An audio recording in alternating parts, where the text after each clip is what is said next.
자, 그럼 강의를 시작하도록 하겠습니다. 우선 지난 시간에 했던 거 잠깐만 간단하게 리뷰를 해볼게요.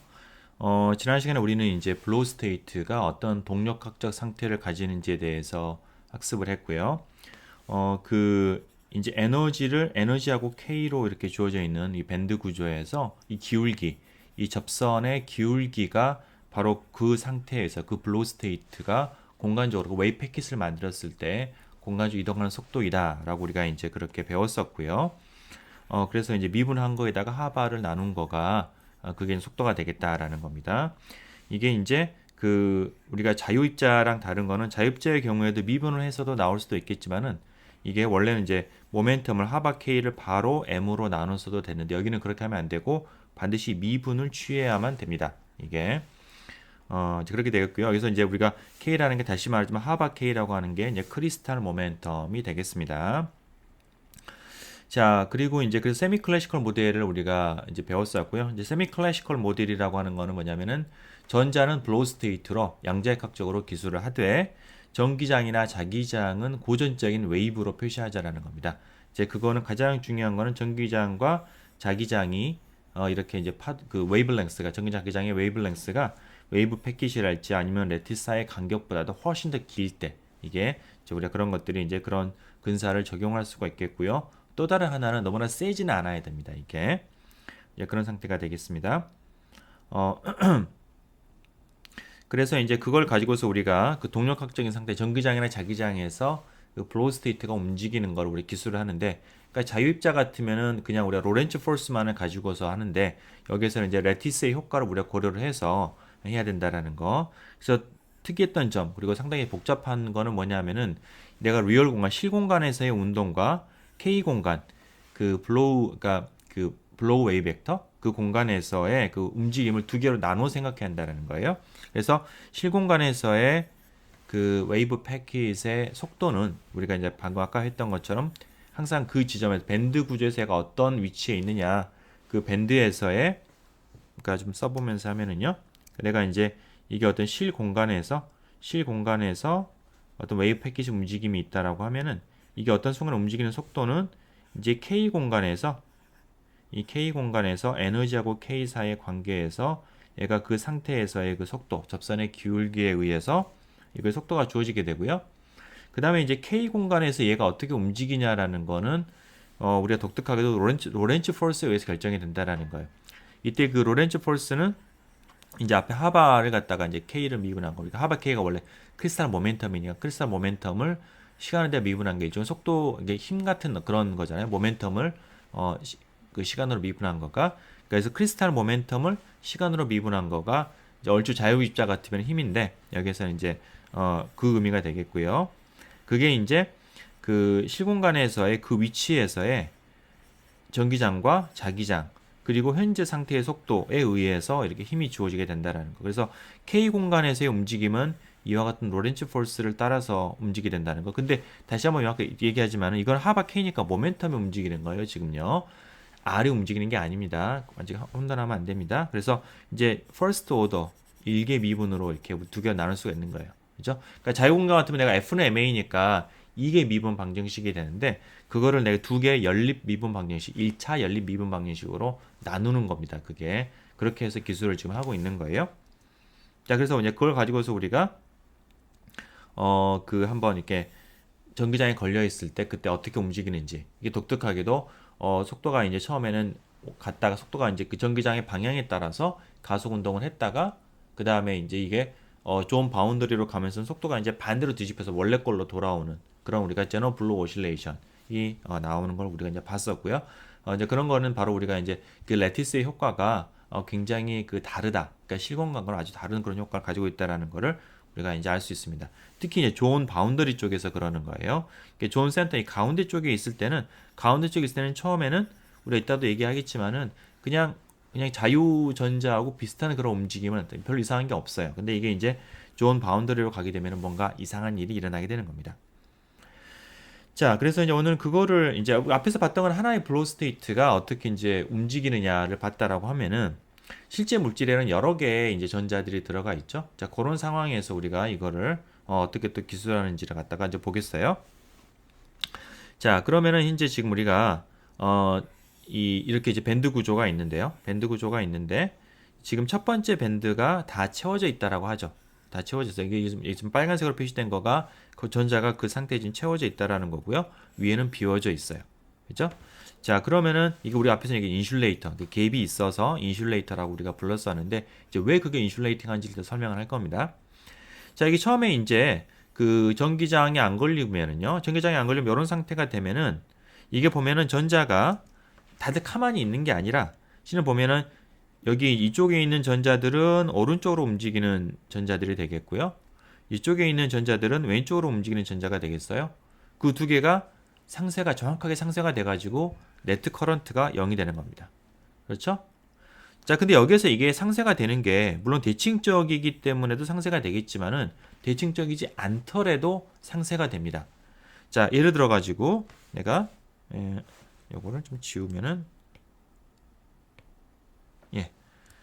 자, 예를 들어서 내가 그 밴드가 이런 모양이 아니고요. 좀 이렇게 이상하게 내가 요렇게 됐다고 쳐봅시다. 가상적으로. 이렇게 되면 상쇄가 안 되느냐? 아닙니다. 자, 봐보세요. 내가 이제 이 모든 여기 있는 점들의 각각의 상태가 이렇게 상태가 이렇게 이제 속도를 가지는데 그룹 벨로시티를 가지는데요. 그룹 벨로시티라고 하는 거는 결국은 요 점에서의 기울기잖아요. 자, 내가 그런 것들을 다 더합니다. 다 기울기를 더해요. 그죠? 자, K로 미분하고 K에 따라서 내가 그거를 더하게 되면은 그게 뭐죠? 그냥 원래 함수가 나오죠? 그러니까 에너지를 K로 미분한 거가 속도에 비례하고요. 그 미분한 거를 다시 내가 다 더한다라는 얘기는 적분한다라는 얘기죠. 고로 에너지를 그냥 내가 미분할 때 적분한 게 원래 에너지 함수가 나오는 건데 내가 에너지는 시작한 에너지와 끝나는 에너지는 반드시 동일해야 돼요. 왜냐면 다 채워졌기 때문에 지금 다 채워져 있고 그 다음에 여기에 지금 이제 딱 여기 이쪽과 이쪽이 맞닿아 있잖아요. 그러니까 정확하게 시작과 끝이 같기 때문에요. 그래서 적분을 하면 0이 되는 겁니다. 그죠? 그래서 그러니까 내가 속도는 이제 이거가 되는데 이게 속도가 되는데 그 속도를 각각의 속도를 다 내가 다 더하는 거니까 원래는 이제 델타 K를 곱해서 더하는 건데 그게 이제 K가 작으니까 내가 적분으로 생각을 할 수가 있고요. 그러면 에너지를 적분하는 게 되는데 에너지는 처음과 끝이 같으니까 당연히 상쇄가 되죠. 그래서 이 채워지게 되면은 이 모양에 전혀 상관이 없이 이게 어떤 밴드가 아무리 기괴하더라도 반드시 시작과 끝이 같기 때문에 반드시 0이 되는 겁니다. 이게 자, 그래서 지금 네트 커런트가 0이 된다라는 거를 우리가 이제 알 수가 있고요. 자, 그래서 뭐 전기장에 안 걸리면 당연히 커런트가 안 흐르는 겁니다. 그걸 우리가 그냥 좀 어렵게 얘기를 한 셈이 되겠는데, 자, 전기장이 이제 걸렸어요. 자, 전기장이 걸렸습니다. 자, 그러면은 전기장이 이제 음의 방향으로 마이너스 방향으로 전기장이 지금 걸려 있다라고 하면은, 자, 그러면은 우리가 앞에서 이제 어떤 걸 봤었냐면 전기장이 걸리게 되면은 그렇죠? 전기장에 걸리면은 요런 상태가 내가 되는 거고요. 그러면은 앞에서 봤던 것처럼 이 하나하나의 블로우 스테이트는 이게 우변이 상수가 되는 거니까 일정한 등속도로 K 공간에서 움직입니다. 그러니까 모든 블로우 스테이트가 그러니까 여기에서는 지금 하나가 아니죠. 여러 개가 있죠. 모든 여기 있는 블로우 스테이트가 동일한 속도로 오른쪽으로 움직이면은 그 분포가 변하지 않겠죠. 뭐 누가 빠르고 누가 느리면 한 군데 이제 막 더 덴시티가 늘어날 텐데 그렇지가 않고 이 간격이 다 동일한 속도로 움직이고 있고 지금 등간격이니까 K 공간에서 그 등간격 유지가 된 상태로 그대로 오른쪽으로 다 이렇게 한 칸 착착착착착착 오른쪽으로 움직이는 겁니다. 여기 화살표에서 보는 것처럼 그렇죠? 그리고 여기 이제 끝에 있는 거는 다시 이쪽으로 되돌아오는 거죠. 왜냐면 이 상태는 두 개는 같은 상태이니까 그렇죠? 그래서 이게 그냥 옆칸으로 움직이기는 움직이는데 도로 돌아오기 때문에 그 분포가 원래 거에 비해서 하등의 변화가 없습니다. 전기장이 아무리 걸려서 이게 시간이 흐르더라도 항상 내가 밖에서 보면 동일한 분포예요. 물론 블로우 스테이트 가만히 있는 건 아니에요. K 공간에서 움직이지만은 이게 다 동일한 분포로 다시 귀착이 된다는 거예요. 그러면은 왼쪽하고 동일한 이유로 오른쪽도 네트 커런트가 0이 되겠네요. 그렇죠? 분포가 동일하니까 마찬가지로 그룹 벨로시티가 마이너스 플러스가 상쇄가 되고 뭐 적분으로 생각하더라도 0이 되는 거니까. 그렇죠? 그래서 내가 이렇게 0이 된다. 다시 말하면은 이거는 바로 내가 밴드가 채워졌기 때문에 나타나는 특성이에요. 이게. 그래서 밴드가 채워지게 되면은 이거는 전기장이 걸리지 않건 걸리건 상관없이 항상 네트 커런트는 0이라는 거예요. 그렇죠? 자, 그렇습니다. 자, 그러면 이제 밴드가 그 꽉 차지 않고 부분적으로 찼을 때 어떻게 되는지 한번 봐보죠. 오른쪽이 이제 그런 경우예요. 오른쪽이 이제 유닛셀당 전자가 하나씩 있어가지고 밴드가 햅셀링이 되는 상태입니다.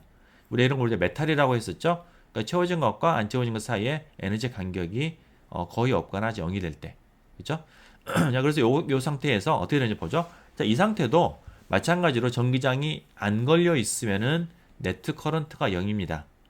우선 뭐 좌우 대칭이기도 하고요. 내가 항상 포밀 레벨까지 이게 지금 어떤 채워지는 거잖아요. 어떤 특정한 포밀 레벨까지 내가 꽉 채워지는 건데 내가 여기에서 안에 가운데서 아무리 밴드 모양이 이게 좀 이상하다.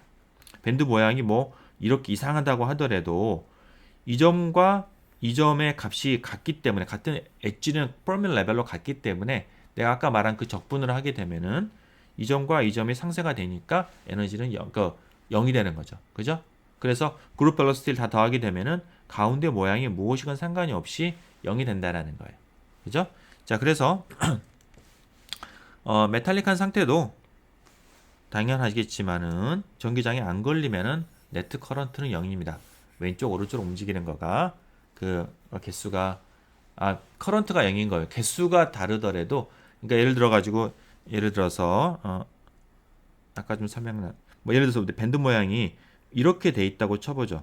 그러면은 오른쪽으로 움직이는 거가 더 많아 보이잖아요. 왼쪽으로 움직이는 것보다 이 비율이 더 크니까 밴드가 약간 이렇게 스티프하게 떨어졌다가 그다음 오른쪽으로 가게 되면은 자, 그런데 그게 이제 왼쪽으로 가는 거는 여기서 보게 되면은 왼쪽으로 가는 거는 개수는 작지만은 속도가 빠르거든요. 경사가 급하니까. 그렇죠?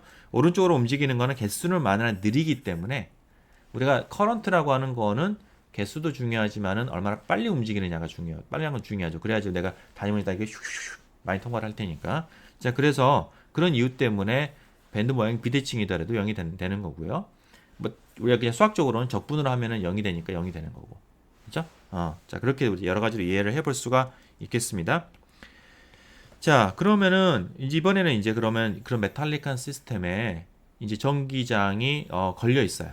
전기장이 걸려 있으면은 자, 그러면은 이제 전자들이 오른쪽으로 움직입니다. 착착착 오른쪽으로 움직여요. 자, 그런데 이게 왼쪽하고는 상황이 다른 게 뭐냐면은 밴드가 꽉 채워져 있지 않기 때문에 이번에는 분포가 변합니다. 이게 분포가 오른쪽으로 쏠리게 돼요. 그렇죠? 쏠리게 돼서 그게 왼쪽하고는 큰 차이점이죠. 자, 그래서 내가 상쇄를 시켜보면은 가운데 점을 중심으로 해서 동일한 개수만큼은 상쇄가 되겠지만은 상쇄가 안 되는 부분이 남는다라는 거예요. 그렇죠? 그래서 오른쪽으로 움직이는 전자가 더 많기 때문에 전자가 오른쪽으로 움직이는 게 더 많으니까 전류는 왼쪽으로 흐르겠죠? 그래서 네트 커런트가 음의 네트 커런트가 생기는 겁니다.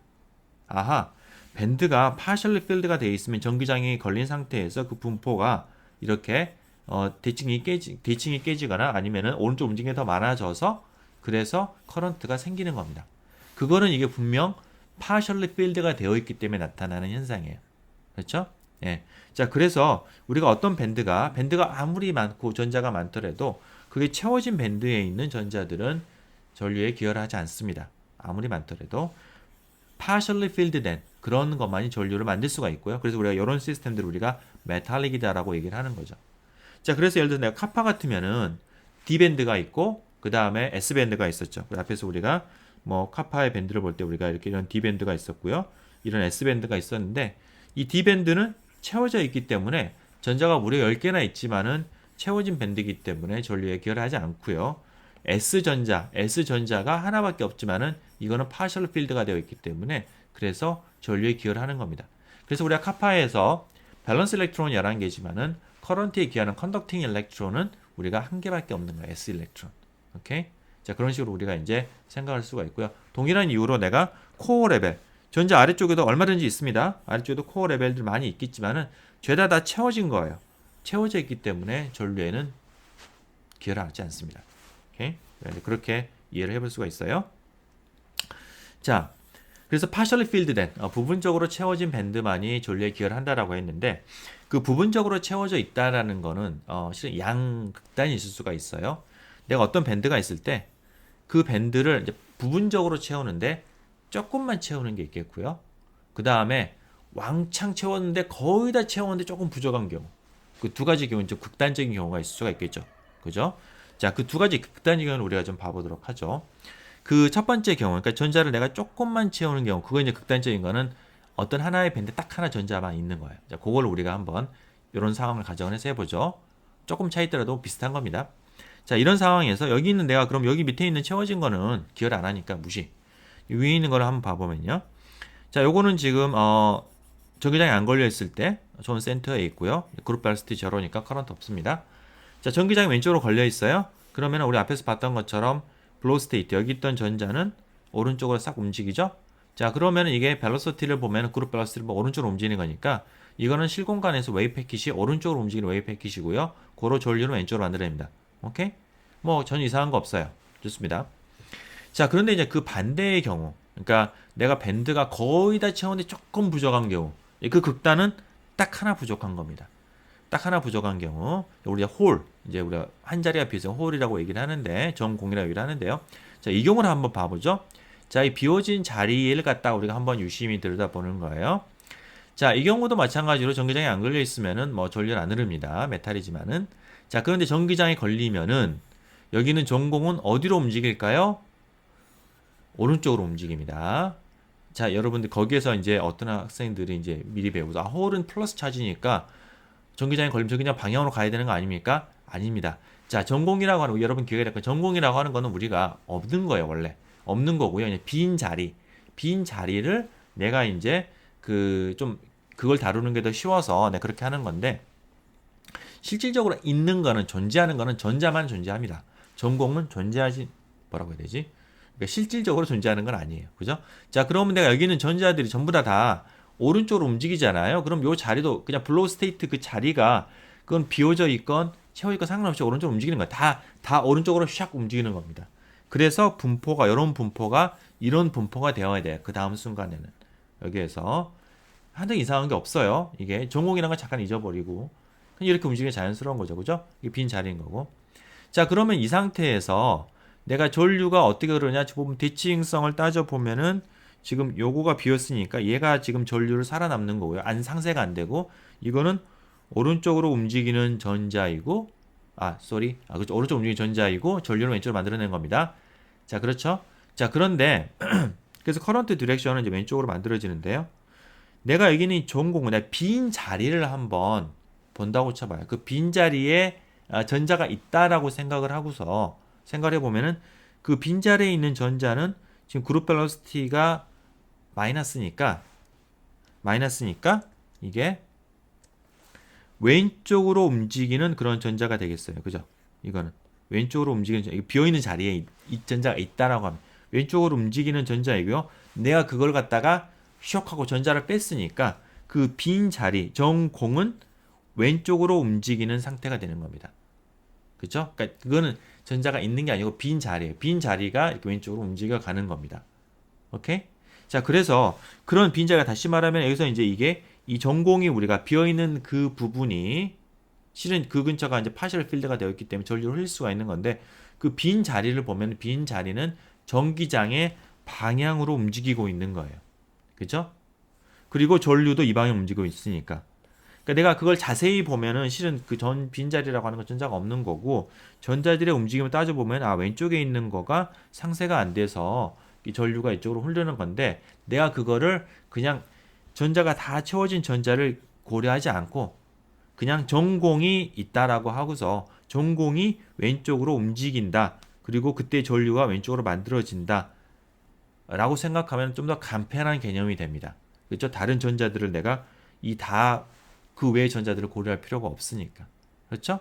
자, 그래서 우리가 이제 전공이라는 개념을 도입을 하고요. 그래서 전공은 마치 보면은 우리가 양의 전하를 띠는 것처럼 보여요. 그렇죠? 왜냐하면 공간적으로 이동도 전기장의 방향으로 이동을 하고 있고요. 그 다음에 그때 만들어진 전류도 왼쪽으로 만들어지는 거예요. 분명 얘기하지만 이때 만들어낸 전류는 전공이 만들어낸다라기보다도 진짜 따지고 들어가 보면은 여기 있던 왼쪽에 있던 전자가 만들어내는 건데 내가 그걸 그냥 퉁쳐가지고 이 전공이 만들어낸다라고 생각을 하자라는 거예요. 그죠? 자, 그렇게 생각을 하면은 전공은 내가 파시티브 차지를 띄고 있는 걸로 생각을 하면은 그냥 딱 맞습니다. 이게. 자, 그래서 다시 얘기를 하면은 전자는 어, 전자는 전기장에 걸려 있을 때 반대 방향으로 움직이고 그다음 전류는 반대 방향으로 만들어지니까 전기장과 같은 방향인데 홀이라고 하는 거는 전공이라고 하는 거는 전기장의 방향으로 움직이고 그때 커런트도 같은 방향으로 만들어지니까 이펙티브하게 내가 파지티브 차지가 뛰는 걸로 내가 생각을 할 수가 있다라는 거예요. 그렇죠?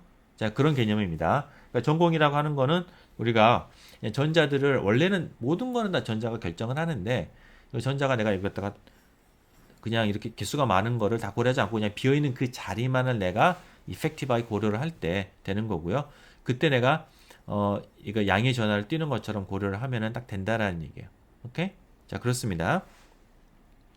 자, 그래서 결국은 이게 어떤 그거가 되냐면은 밴드가 위쪽에 좀 조금 채워진 것과 조금 덜 채워진 것, 그 두 가지 경우에 대해서 우리가 그런 양상이 나타나게 돼요. 여러분 다시 살펴보면 여기서 약간 요 근처가 뭐 하나가 아니라 세 개가 비워졌다라고 하더라도 비슷한 양상이 나타나게 됩니다. 이게 자, 그래서 내가 이제 이렇게 밴드로 따져보면 퍼밀 레벨이 어디에 있냐에 따라서 그때 전류를 담당하는 거가 일렉트론 라이크한 경우와 홀 라이크한 경우로 갈라져요. 여기서 이제 파란색으로 비워진 거니까 밴드가 여기 파란색으로 채워지는 퍼밀 레벨에 대해서는 밴드들이 부분적으로 채워질 때 바닥을 채우게 됩니다. 조금 채우게 되는 거예요. 그런 경우에는 이게 전자처럼 움직여요. 이게 이 두 번째 밴드도 마찬가지. 두 번째 밴드도 이게 약간 끝쪽이니까 이상한 거 아니냐, 이게 홀 라이크한 건 아닙니다. 이게 중요한 거는 그 아래쪽으로 내려간 부분에 바닥을 조금 채우고 있으면은 그러면 일렉트론 라이크예요. 여러분 따져 보시면은 똑같이 이거랑 다를 게 없어요. 왜냐하면 어차피 두 개는 반복이 되는 거니까 내가 밴드를 이렇게 그려도 똑같은 거예요. 그러니까 바닥에 고여 있으면은 일렉트론 라이크한 거고 포뮬 레벨이 빨간색으로 이렇게 되어 있으면 윗부분은 살짝 덜 채운 거예요. 그죠? 그런 경우에는 이게 홀 라이크하게 움직입니다. 다시 말하면 그때는 캐리어들이 그 전류를 담당하는 그 캐리어들이 양의 전하를 띠는 것처럼 이동을 하는 거예요. 오케이? 자, 그렇습니다. 그래서 이제 이게 1차원에서는 이렇게 나타나고요. 우리가 2차원 같으면 이렇게 나타나겠어요. 내가 이제 2차원 이제 우리가 자유전자 같은 경우 밴드가 이렇게 나오게 되죠. 그 밑에 부분만 채워졌다라고 하는 거는 이렇게 채워지는 거니까 내가 퍼밋 서피스로 보면은 이렇게 그러니까 채워진 거를 내가 동그라미가 퍼밋 서피스가 있고 그 안쪽에 이게 채워지게 되면은 그 일렉트론 라이크한 어떤 그런 캐리어를 나타내는 거고요. 캐리어 움직임을 나타내는 거고 이렇게 위로 볼록한 것이 조금 덜 채워지게 되면은 그러면은 퍼밋 서피스를 보면은 퍼밋 서피스가의 그 바깥쪽, 그죠? 이 동그라미의 이 바깥쪽에 그쪽이 채워지는 것처럼 그렇게 돼서 홀 라이크해지는 거예요. 이게 요런 거가 되는 거니까. 그죠? 3차원도 이제 우리가 비슷한 3차원도 이제 그러면 요게 이제 이런 서클이 원이 아니라 동그란 구면이 있어가지고 동그란 구면 안쪽이 채워지게 되면은 그 일렉트론 라이크한 거고요. 동그란 거에 바깥쪽이 채워지면 상상하기 어려운데 그런 경우도 나옵니다. 그러면은 그런 경우에는 이게 홀 라이크해진다라는 거예요. 자, 그래서 우리가 앞에서 이제 왜 일렉트론이 두 개인 그런 어떤 물질들, 베릴륨, 카드뮴, 징크 같은 경우에는 홀 코에피션트가 이제 반대로 나왔어요. 마치 캐리어가 플러스 전화를 띈 것처럼 나왔는데 그걸 이해할 수가 있어요. 자, 이제 우리가 그 위클리, 그러니까 자유전자로 잘 기술되는 그런 모델 같은 경우 일렉트론이 한 개면은 퍼밋 서피스가 이렇게 동그라미 원으로 되는 거고요. 그죠? 자, 두 개면은 이게 경우에 따라서는 이게 이런 식으로, 그러니까 좀 센 포텐셜이 걸리면은 이런 모양이 된다고 우리가 앞에서 얘기했었죠. 자, 그럼 이런 모양을 내가 이제 first 불리앙 존, 그러니까 이게 지금 퍼밋 서피스가 first 불리앙 존과 second 불리앙 존에 걸쳐져 있죠. 야, 그럼 first 불리앙 존 안에 있는 거를 빼가지고 반복을 해봅니다. 내가 periodic zone 스킴으로 반복을 해보면은 그러면은 이런 모양들이 돼요. 이렇게. 그죠? 그러니까 내가 불량전을 이어붙인다라는 거는 우리가 이게 어차피 동일한 점이 이 점이 어차피 돌아가면 이 점하고 똑같은 거니까 근데 피로딕하게 되는 거니까요. 그냥 반복해서 그려본 겁니다. 이해하기 쉽게. 이렇게 되는 건데 이런 걸 가만히 보게 되면 first 불량전을 보게 되면은 일렉트론들의 분포가 이렇게 돼요. 그러니까 permeate surface가 있고 permeate surface의 그 바깥쪽에 우리가 이제 안에 enclose하고 있는 거에 바깥쪽에 전자가 채워지고 있죠. 그럼 이거는 hole-like한 behavior를 가지는 거예요. 그러니까 여기 있는 전자들은 그러니까 내가 이제 두 번째 밴드로 넘어가지는 않으니까 이건 지금 이거는 이제 위쪽에 있는 이제 브릴리앙 존을 그렇죠. 세컨드 브릴리앙 존. 이건 좀 위쪽에 두 번째 밴드를 지금 채우고 있는 건데요. 이거는 지금 첫 번째 밴드를 채우는 거가 이렇게 돼 있어가지고 홀라이크하다라는 거고요.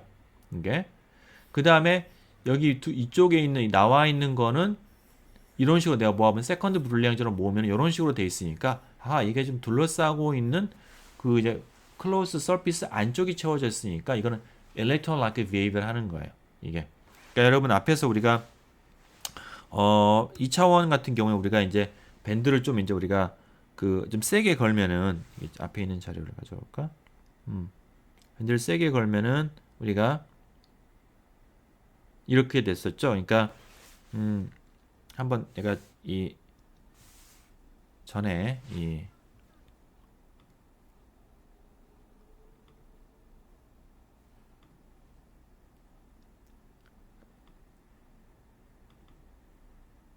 챕터 2의 강의 자료를 한번 잠깐만 내가 가져와서 다시 한번 설명해 보면요. 굉장히 어려운 개념입니다, 여러분.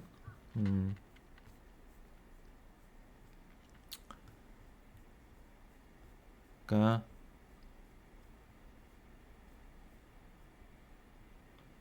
그렇죠? 이런 부분이 될 것 같은데. 자, 여기에서 보면 요런 거 있죠. 그죠? 자, 여기 보면은 이게 지금 포텐셜이 좀 걸려 가지고 일렉트론이 지금 이제 이렇게 윅 포텐셜이구나. 스트롱 포텐셜이 아니라 윅 포텐셜인 경우에 이게 걸려 있으면 지금 이제 퍼미 레벨이 그죠? 앞에서 우리가 어디가 여기 있죠. 여기 보면 이렇게 되어 있잖아요. 그죠? 여기에서 윅 포텐셜의 경우에 퍼미 서피스가 일렉트론 두 개가 있다라고 하면 이렇게 됐었는데 첫 번째 밴드는 보면은 살짝 덜 채워졌죠. 그러니까 요건 홀라이크한 거예요. 반면에 두 번째 밴드는 살짝 채워졌죠. 밑에 바닥 쪽에 아래쪽에. 그럼 이게 일렉트론 라이크한 겁니다. 그래서 이게 지금 캐리어가 홀 캐리어와 일렉트론 캐리어 두 개를 다 가지고 있는 그런 시스템이 되겠어요. 이게 흔합니다. 그러니까 그 대부분의 이제 메탈들이 그렇게 일렉트론 아니면 홀 이렇게 딱 나눠지지 않고 이렇게 그 일렉트론 캐리어와 홀 캐리어가 이렇게 믹스가 되어 있는 경우가 실은 대부분이 되겠고요. 자, 그래서 이제 그런 경우에 그러면은 우리가 실제 움직이면서 일렉트론 홀 캐리어가 어떻게 움직여요? 그거는 이제 각자 해가지고 이제 어떤 양상이 나타나게 되는데 예를 들어서 우리가 앞에서 했던 그 홀 이펙트 있잖아요. 자, 홀 이펙트를 갖다가 내가 이 물질 안에 지금 일렉트론 캐리어도 있고요. 홀 캐리어도 있다라고 하고서 내가 똑같이 앞에서 했던 그 드루드 모델 안에서의 그 홀 그 개수를 갖다 계산해 볼 수 있습니다. 이게 뭐 개념적으로는 뭐 그렇게 어렵지 않아요. 그러니까 캐리어가 두 개가 있다고 하고서 내가 그리고 이제 일렉트론은 일렉트론의 드리프트 벨로시티를 가지고 홀은 홀의 드리프트 벨로시티를 가지고요. 그렇다는 얘기는 일렉트론의 모빌리티와 홀의 모빌리티가 다를 수 있다라는 거예요. 그죠? 그건 뭐 우리 일반적으로는 그렇겠죠. 일렉트론이 이제 어떤 스캐터링의 메커니즘과 홀의 스캐터링 메커니즘이 같을 이유는 없거든요. 그래서 모빌리티가 이제 그 두 개가 다르다라고 하고서 그다음에 각각에 의한 어떤 그런 걸 하고요. 이제 홀 일렉트론은 네거티브 차지니까 일렉트릭 필드에 대해서 반대로 움직이고요. 홀 캐리어는 이제 플러스 전환을 띄고 있으니까 일렉트릭 필드의 방향으로 그 전기장의 방향으로 움직인다라고 하고 그 다음에 이제 그 로렌츠 폴스도 마찬가지로 그러니까 자기장에 의한 로렌츠 폴스도 우리가 그 캐리어의 전하를 고려를 해서 계산해주게 되면은 어떤 거를 알 수 있냐면은 이렇게 자세한 건 여러분 카스압을 이제 보시면 되겠는데요. 그러면은 일렉트론이나 홀이나 실은 동일한 방향으로 쌓여요. 바텀 쪽에 일렉트론 캐리어도 우리가 앞으로 밑으로 내려가는 걸 봤었고요. 홀 캐리어도 실은 밑으로 휘어지게 됩니다. 뭐 따져보면 간단하죠. 그러니까 홀이 플러스니까 전기장의 방향으로 움직이는데 자기장은 나오는 방향이잖아요. 그럼 V 크로스 B니까 여러분 V가 이 방향 이거니까 그렇죠. 나오는 방향이니까 V 크로스 B 그러면은 위쪽 방향이겠구나.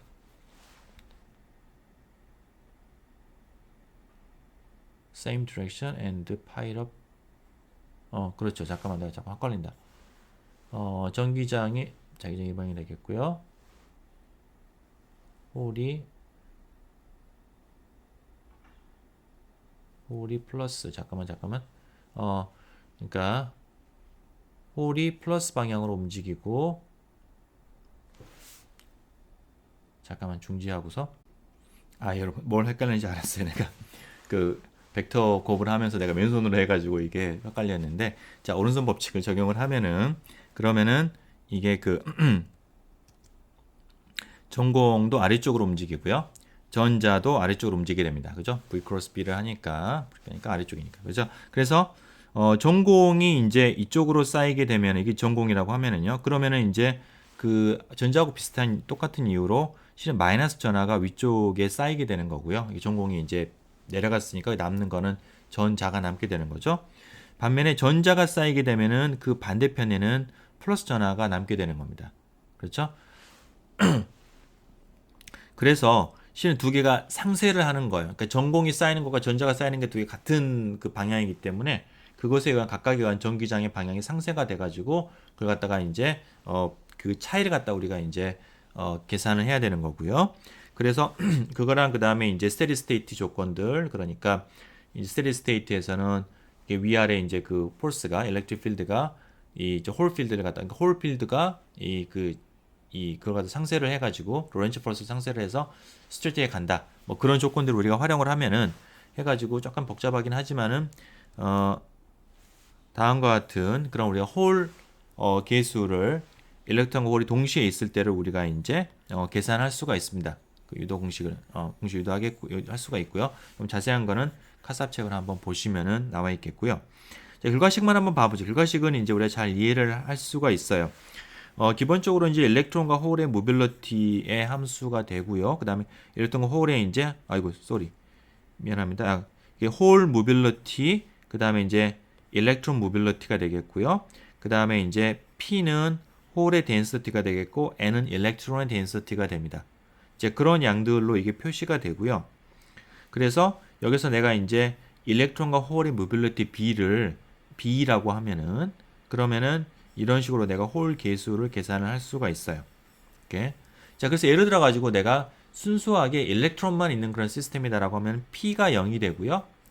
그러면 우리가 앞에서 배웠던 그 공식, 그러니까 마이너스에 그 다음에 2n분의 1 이제 그렇게 나와서 우리가 앞에서 했던 그 개수가 그 공식이 나오게 되고요. 나오게 되고, 만약에 반대로 홀밖에 없다라고 하면은 그러면 이제 n이 제로가 되는 거죠. n이 제로가 되는 거니까 그때는 이제 2p분의 1이 되는 거예요. 그러니까 홀의 농도가 나오는 거니까 근데 플러스 값이 되는 거죠. 좀 쓸 걸 그랬나? 그러니까 이게 만약에 첫 번째는 홀이 0이다 라고 하면은 그러면 RH가 마이너스 2n분의 1이 되는 거죠. 그렇죠? 예, 그렇게 되는 거고요. 그 다음 만약에 일렉트론이 없다라고 하면 홀밖에 없다라고 하면은 RH는 그러면 2p분의 1이 되는 거예요. 그러니까 플러스 값이죠, 이게. 이거는 플러스 값이고요. 마이너스 값이에요. 그죠? 자, 만약에 두 개가 동시에 존재한다. 우리가 이제 이런 시스템처럼 두 개가 동시에 존재한다라고 하면 그때는 둘이 싸우는 거예요. 싸우는데 두 가지가 이제 결정이 되는데, 하나는 덴시티가 서로 어떻게 되느냐, 누가 더 많느냐는 그 개수에도 이제 의존을 하겠고요. 그 개수에도 의존을 하겠고, 또 다른 하나는 모빌리티예요. 개수가 많더라도 이동도가 안 좋으면 효과가 없습니다. 예를 들어서 N하고 P가 둘 다 있는데 내가 일렉트론의 모빌리티가 무지 작아요. 작다라고 하면은 그러면은 이게 B가 0이 되잖아요. B가 0이 되면은 여기에서 이게 이런 식으로 나오게 됩니다. 그렇죠? 반대로 이제 만약에 홀의 모빌리티가 0에 가깝다, 거의 안 움직인다라고 하면은 B가 이제 무한대가 되는 거니까 그때는 위의 식이 나오게 되는 거죠. 그래서 덴시티뿐만 아니라 모빌리티에 의해서도 그게 이제 그 밸런스가 왔다 갔다 합니다. 그래서 그 두 가지 요인, 덴시티하고 모빌리티에 의해서 결국 최종적인 사인이 결정이 되게 되는 거예요. 오케이?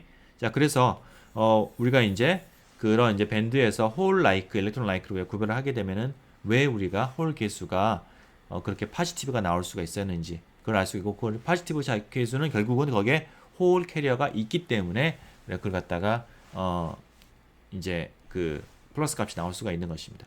그렇죠? 네, 좋습니다. 자, 그 다음에 우리가 이제 배울 개념은 effective mass, 유효 질량이라는 개념이 되겠는데요. 자, 이 뭐냐면은 우리가 이제 앞에 그 1차원을 간단하게 생각을 해보죠. 1차원에 그 다음에 constant electric field가 걸려있다라고 하면은 이제 equation of motion이 이렇게 됐었죠. 그러니까 K 공간에서의 운동과 실 공간에서의 운동 이렇게 두 개로 우리가 이제 커플링되는 이퀘이션 나타내게 되고요. 여기서 내가 만약에 실 공간에서의 가속도를 한번 구해볼까요? 그러면 이제 V를 갖다가 T로 미분한 게 되고요. 이제 V는 이렇게 되는 거니까 이렇게 되고요. 그 다음 내가 이제 에너지는 밴드에서는 K만의 함수잖아요. 그러니까 이거를 T로 미분하지 않고 연쇄 법칙을 써가지고 K로 미분을 하고 대신에 K를 T로 미분하고 이렇게 쓸 수가 있겠죠. 체인 룰을 이용을 하면은 쓸 수가 있는데 여기에서 이제 이 dk over dt K를 T로 미분한 거가 요 식에 의하면은 마이너스 2가 되는 거예요. 그죠? 자, 근데 이 마이너스 2 곱하기 정류장 2는 결국은 이 전자가 받는 힘이잖아요. F에 해당이 되는 겁니다. 그렇죠? 자, 그래서 내가 이게 그러면은 F는 MA가 자꾸 떠오르니까 이 앞에 있는 계수의 역수를, 그 역수를 내가 어떤 M 스타, effective mass, 이제 스타는 effective 하다라는 의미가 되겠고요. effective mass로 정의하면은 이게 M 스타 over M이 되니까 F는 MA가 나오네 라는 거를 알 수가 있죠. 그죠? 자, 그래서 내가 이제 요렇게 할 수 있는데 여기에서 이제 만약에 내가 전자가 이렇게 어떤 밴드에 바닥이나 아니면 실은 위쪽, 다음 뭐지 위쪽이나 이런 끝 언저리에 있게 되면은 그러면은 에너지하고 K 사이의 관계가 테일러 전개에 의해서 2차 함수로 우리가 근사할 수가 있겠죠. 바닥이나 꼭대기에 있으면은. 그래서 전자가 그 근처에서 놀고 있으면은 여기 있는 이 effective mass가 상수가 되는 거예요. K에 무관한. 2차 함수를 두 번 미분하면은 상수가 나오잖아요. 그죠? 그러니까 effective mass가 K에 무관한 상수가 되니까 그럼 요 근처에서 내가 움직이는 거는 그냥 고전적인 입자로 생각을 할 수가 있다라는 거예요. F는 MA. 단 M 스타 effective mass를 일렉트론 매스가 아니라 여기에 의해서 주어지게 되는 그 2차 함수의 이 계수에 의해서 주어지게 되는 그걸로 우리가 이제 생각을 할 수가 있죠. 그죠? 자, 그래서 effective mass라는 게 유효 질량이라고 하는 게 그래서 전자가 이렇게 밴드의 바닥이나 끝쪽에 그 익스트림 포인트죠. 그러니까 가양 끝쪽에 있을 때는 내가 에너지하고 K 사이의 관계가 2차 함수로 근사 가능해서 내가 아주 간단하게 그냥 고전적인 입자처럼 생각할 수 있다. 단 매스를 이 커베처 그 전자의 2차 함수의 그 개수로부터서 구해야 된다라는 거죠. 그죠? 이게 그러니까 물론 이제 익스프레스 하기는 이게 이제 바닥 쪽이면 이제 에너지가 A 곱하기 K의 제곱 플러스 B 뭐 이런 형태 나타난다라고 하면은 그럼 이거를 이제 두 번 미분하면은 이거는 뭐가 되죠? 2A가 되는 거죠. 그죠? 이제 그런 관계가 있어요. 자, 여기에서 우리가 이제 기하학적으로 보게 되면은 이제 A 값이 큰다라는 거. 그러니까 내가 이제 이 바닥 쪽을 내 2차 함수로 미분을 하는데 이게 A가 클수록 어때요? 이게 더 뾰족해지겠죠? 이게 급하게 이렇게 변하는 거니까. 제가 그걸 갖다가 내가 이제 그 A 값을 내가 뭐라면 커베처라고 보통 얘기를 합니다. 그러니까 얼마만큼 이게 곡률, 그러니까 곡률이 크냐, 많이 휘어져 있냐를 나타내는 거예요. 커베처라고 하는 건데 그 커베처에 관련이 되는 양이 되겠어요. A가 그 비례하는 양이 되겠어요. 그리고 effective mass는 그 커베처에 역비례하게 됩니다. 그러니까 많이 휘어질수록 가벼운 거예요. A가 클수록 가벼운 거고요. 반면 다시 말해 밴드가 이렇게 많이 휘어 있으면은 전자는 가벼운 거고요. 그 다음에 밴드가 많이 이렇게 플랫하면은 평평할수록 전자는 무거운 겁니다. 오케이? 자, 그래서 우리가 이제 이건 실은 자유전자하고도 이제 우리가 자유전자 모델에서는 이랬잖아요. 에너지하고 K 사이의 관계가 E는 EM분의 하바 제곱 K 제곱. 물론 이때 K는 이제 그냥 웨이브 넘버, 프리 파티클의 웨이브 넘버인데 그때도 보면 여기에 분모에 M이 들어가잖아요. 2차 함수의 이 비례 상수에서. 그죠? 그거하고도 유사한 개념으로 우리가 생각을 할 수가 있겠어요. 오케이? 자, 그래서 이 effective mass를 내가 이제 밴드가 얼마나 휘어져 있냐. 휘어져 있으면 가벼운 거. 평평하면 무거운 거라고 생각하시면 되겠습니다. 자, 그래서 여기 보면은 이제 밴드를 우리가 이렇게 있다. 그러면은 이 첫 번째 밴드에 비해서 이 세 번째 밴드 같으면은 전자가 더 가볍죠. 라이트하다라고 내가 얘기를 하고요. 근데 두 번째 밴드 같으면은 이렇게 위로 볼록이니까 상수이긴 한데 이차함수로 기술되니까 이펙티브 매스 상수이긴 한데 그 값이 어때요? 마이너스가 나오죠. 이펙티브 매스가. 그렇죠? 위로 볼록이니까 A가 마이너스잖아요. 여기서 이 A 값이 마이너스가 되는 거잖아. 이펙티브 매스가 마이너스네. 자, 그러니까 왜 우리가 앞에서 전자가 다시 말해 밴드 엣지 근처에서는 이게 이제 여기나 밴드 엣지나 밴드 탑 근처 어떤 하나의 밴드 위쪽 부분 탑 근처에서는 밴드가 위로 볼록이 되는 거니까 이게 이펙티브 매스가 마이너스 값이 나오는 거예요. 그래서 우리가 앞에서 왜 제너 블록 오실레이션이 나왔는지를 이렇게도 이해할 수가 있어요. 자, 전자가 바닥에 있으면은 이펙티브 매스가 플러스입니다. 그죠? 그러니까 전기장의 방향대로 가다가 이게 이제 존 바운더리 쪽으로 가면은 위로 볼록이 되니까 이제 이쪽 근처로 가게 되면은 밴드가 이렇게 근사가 되잖아요. 그죠? 그럼 이게 위로 볼록이 되니까 이펙티브 매스가 마이너스 값이 나오는 거예요. 그래서 이펙티브 매스가 마이너스니까 힘의 방향이 반대 방향으로 움직이는 거죠. 그죠? 힘의 반대 방향으로 움직여서 이게 일렉트릭 필드에 대해서 얘가 그걸 이제 거스르는 방향으로 전자가 움직이게 된다. 그래서 결과적으로 제너 블록 오실레이션이 생겼다라고 우리가 이제 이해를 할 수가 있어요. 그죠?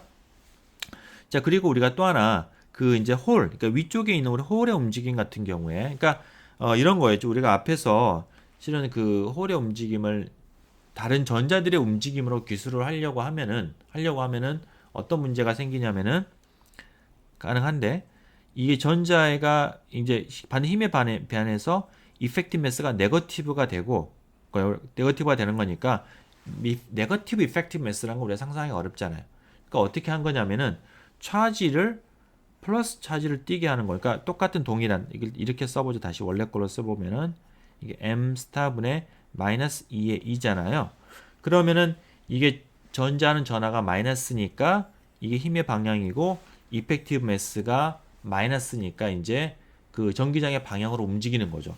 여기 끝에 있던 것들은 그죠? 끝에 있던 그 빈자리에 있던 그 전자는 자 그런데 그거를 내가 이제 거꾸로 생각을 해서 차지가 플러스라고 생각을 하고 이게 아니라 마이너스를 밑으로 보내는 거죠. 마이너스 밑으로 보내게 되면은 그게 플러스 차지의 플러스 이펙티브 매스로 내가 바꿔 생각할 수가 있는 거예요. 그게 바로 홀입니다. 홀은 내가 그래서 동일한 전자의 움직임을 갖다가 내가 이제 빈 자리의 움직임을 기술을 할 때 차지가 플러스로 생각을 하면은 이펙티브 매스가 플러스니까 내가 훨씬 직관적으로 생각할 수가 있다라는 거예요.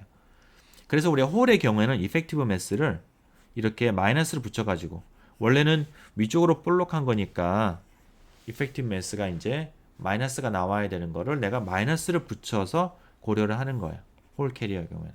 그렇죠? 그래서 홀 이펙티브 매스도 항상 우리가 플러스로 얘기를 합니다.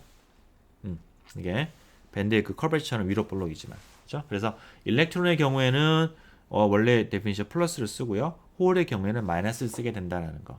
이게 그러니까 항상 양의값만 내가 쓰겠다라는 거예요. 자, 그런 우리 데피니션 여러분 다시 한번 알아두시고요.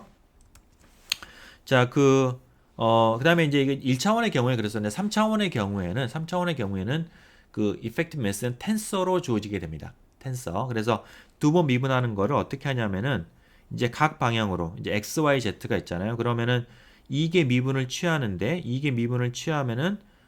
에너지가 이제 k의 어떤 3차원 k의 함수가 되겠고요. 그 kx, ky를 갖다 내가 바꿔가면서 3x3 행렬을 만들고요. 그 미분 값을 그거를 역행렬을 취하게 되면 그 이펙티브 매스가 돼요. 이게 그러니까 1차원에서 그냥 역수가 되는 거가 3차원에서 역행렬이 되는 겁니다. 자, 그래서 이펙티브 매스가 이제 대표적으로 이제 이런 거가 이제 많이 우리가 보는 뒤쪽에 실리콘의 경우도 이렇게 나오는 건데 뭐냐면은 x 방향으로 이펙티브 매스와 y 방향으로 이펙티브 매스, z 방향 이펙티브 매스가 각각 다를 수가 있어요. 이게 그러니까 내가 동일한 어떤 전자인데 내가 일렉트릭 필드 그러니까 x 방향으로 전기장 걸었을 때가 움직이는 그거랑 y 방향 걸었을 때 움직이는 거랑 되게 다를 수 있다는 거예요. x 방향으로는 잘 움직이는데 y 방향으로는 천천히 움직이는 그런 게 있을 수가 있습니다. 실리콘이 바로 대표적인 그런 경우예요. 자, 좋습니다. 자, 그러면 이제 우리 앞에서 이때까지 우리 했던 거는 실은 스캐터링이 없는 상태에서 그냥 전자가 이렇게 스캐터링이 없을 때 움직이고 있는 것, 그게 우리가 초점을 맞췄어요. 자, 이제 우리가 스캐터링을 도입합니다. 자, 그런데 이제 우리 스캐터링이라는 게 이제 고전적으로는 움직이던 전자가 뭔가에 충돌을 해가지고 이제 방향이나 에너지, 방향과 에너지를 바꾸는 이제 그런 것들을 우리가 스캐터링이라고 얘기했었는데, 그게 양자역학에서는 스캐터링이라고 하는 거는 우리가 어떻게 이제 표시가 되냐면은, 전자는 블로우 스테이트잖아요.